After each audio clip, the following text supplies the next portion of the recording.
বাবা নেই এখন, একটু জেমস খাই।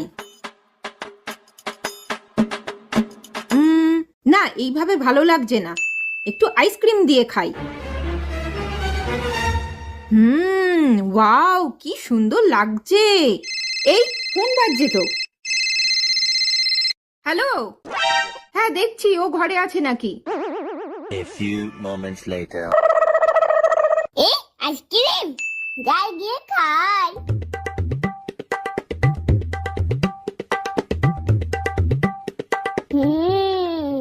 না না, দিয়েছি ওটা। হ্যাঁ, আমি ওই ঘরে গিয়ে দিয়েছি ভাইকে। মাসার আগে আমি শেষ করে দিই। আচ্ছা ঠিক আছে, রাখছি। হ্যাঁ, এইবার ওই দেখ, ও আইসক্রিমটা খাচ্ছে। দুষ্টু, আজকে তোর মার হবে, দাঁড়া। ওরে বাবা রে।